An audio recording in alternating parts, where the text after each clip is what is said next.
how the best way to introduce myself is as a boy who was born for an average Indian middle class family. So I am that boy who is in front of that scooter, who believes he is the one who is driving that scooter. And I was born in the iconic 1980s. Pretty much the same time the first Indian reached the space, Infosys was born, and television was becoming mainstream. So like most of you, I grew up watching Ramanand Sagar's Ramayana on the same TV. And my idea of God, Ram and Goddess Sita still remains these people. And I think it will remain so for the rest of my life, which is fine. Except for a few shocks that I get.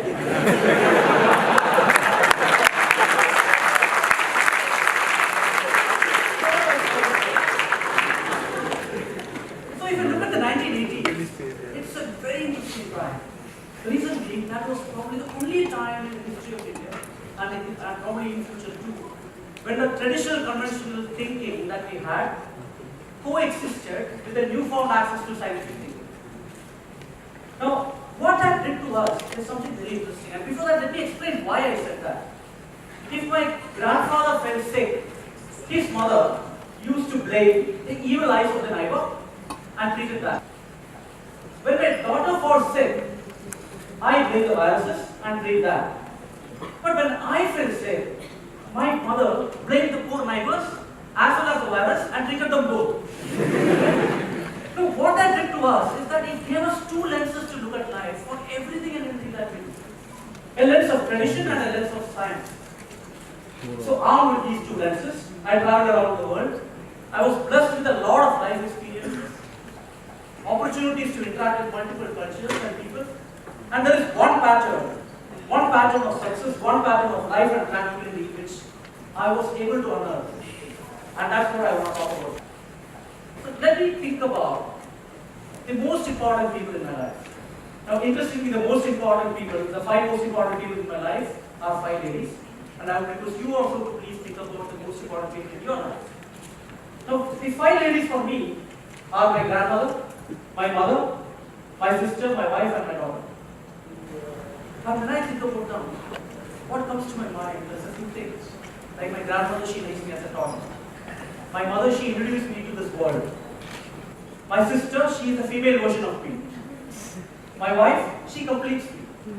My daughter, she is my window to the future. I live in the future through her. She is the future me.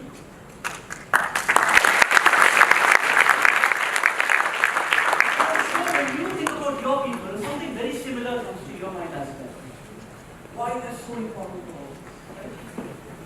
all? At this juncture, allow me to imagine that we are all going to die tonight. It's a very difficult thought, I know, but let's please imagine that. Oh, that's probably the worst thing to know, that when you're going to die. But when you know that, a few things come to your mind. Mind goes through that typical 5 phases of managing grief.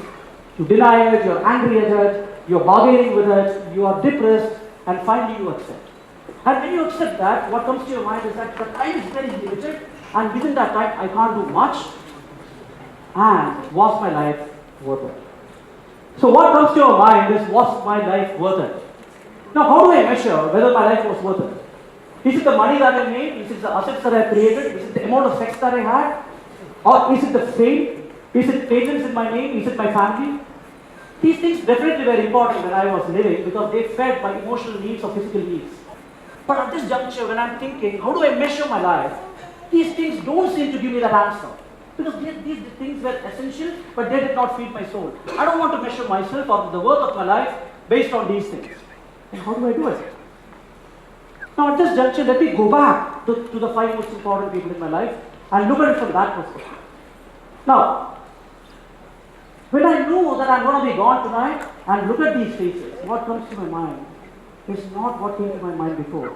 It is things like, was I useful to her, to my grandmother? Was I a good dad? Was I a good brother? Was I a good husband? But at the same time, when I had the luxury of time, what came to my mind was completely different. Why is it so? It's very interesting, isn't it? There is something in there that when you have the luxury of time, you look at your own people based on why they are relevant to you. But when you don't have the luxury of time, when you're measuring yourself, you're thinking, how relevant was I to them? It points down to one particular fact. This shift from why someone relevant to me to why I was relevant to someone at the time of your death points to one fact. That the fundamental thing that drives human beings is not just the urge to be connected, which is our social, which we all talk about, but it is to be relevant. It is to be relevant to these connections, which is the value out of being connected, which I call as a capital. And a combination of these two things is what I call as social capital, which I believe is a fundamental driver of every single human being in the world. The DNA difference between chimpanzees and men is 1%. Despite that, we are all sitting here talking about TED.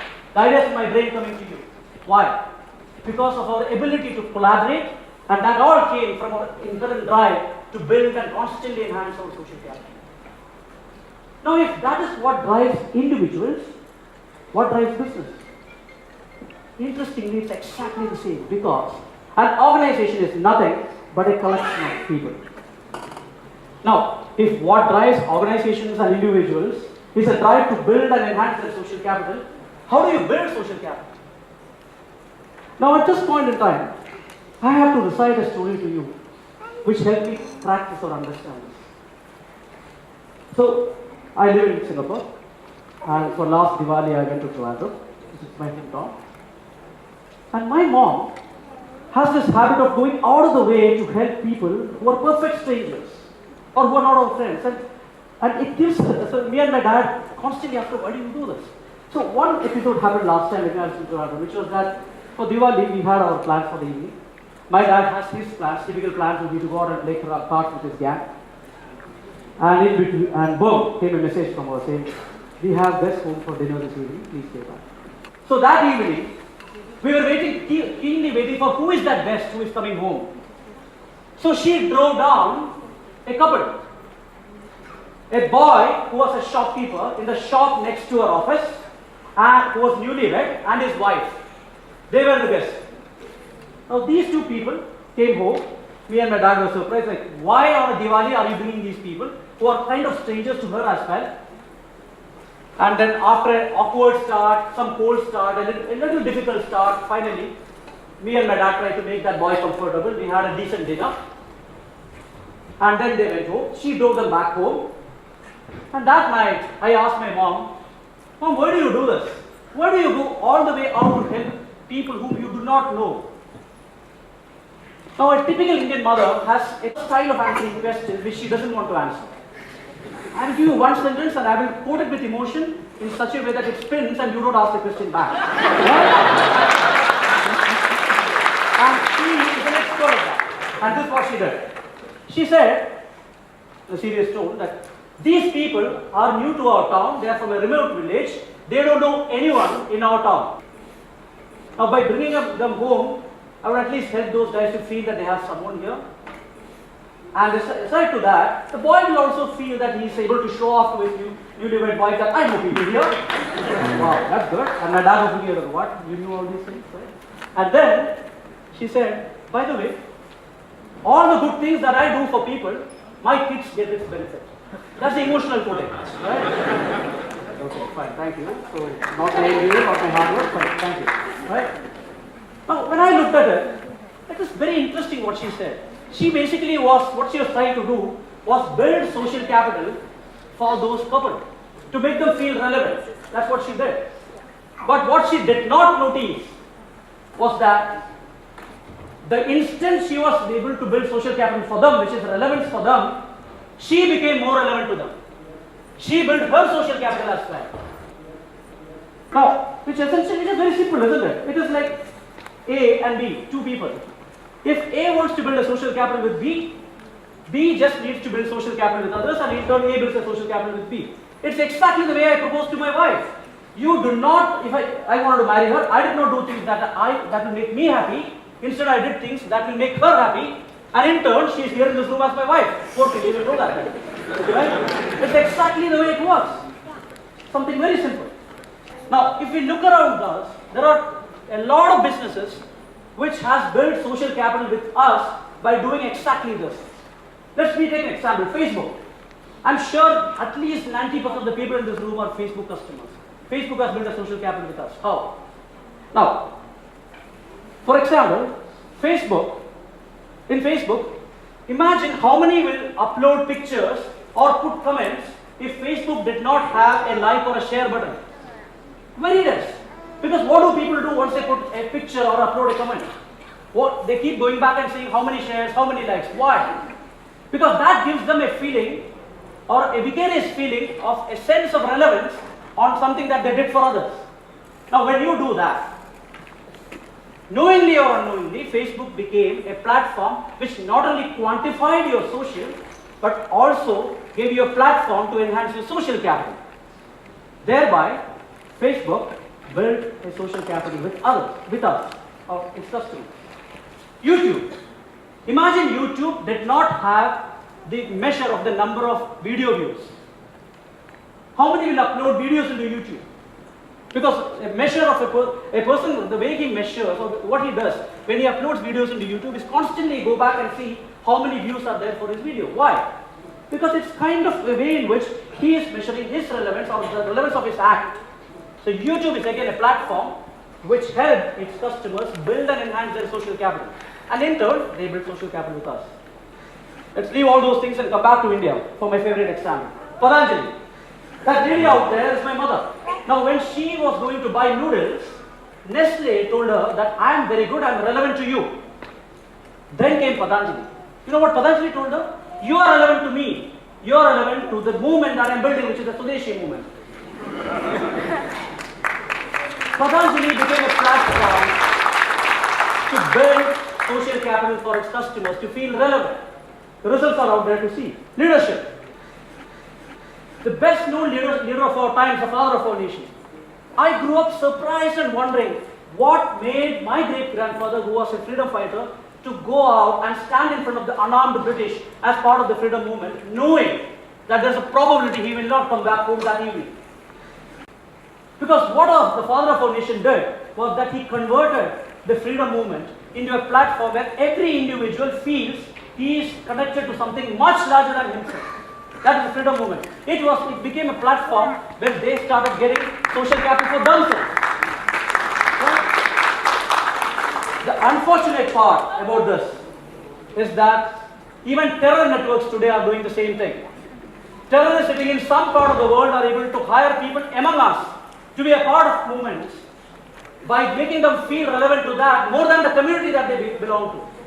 That is the power of social capital.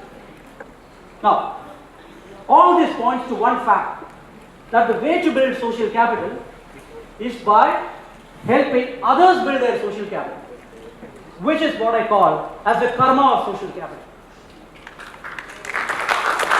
Now, if social capital is what is important and what drives individuals and businesses, and the karma of social capital is the way to build and enhance your social capital, how does that change your life?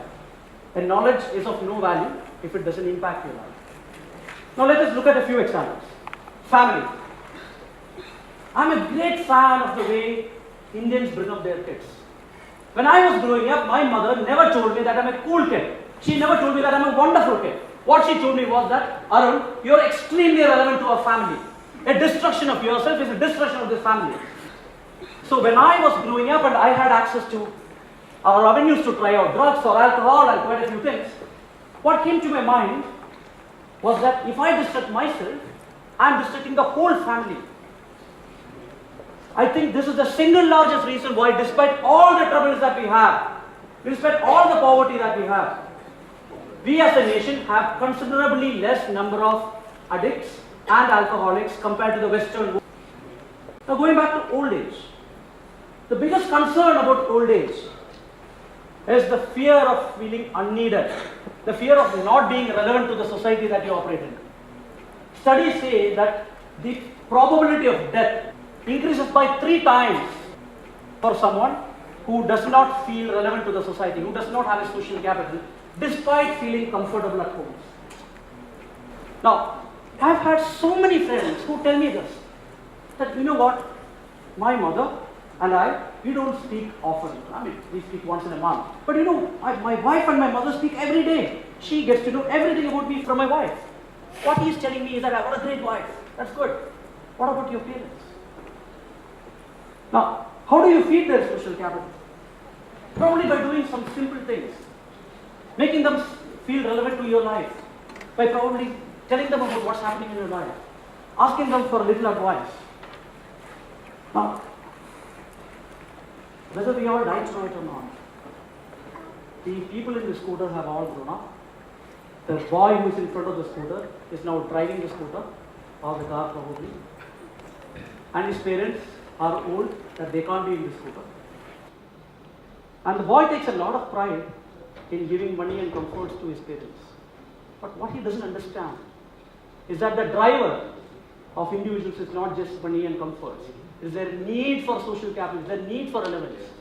So probably the best thing for that boy in the scooter to do for his parents is to make them feel relevant and expand their life expectancy by 3 times. That's the power of social capital. Thank you.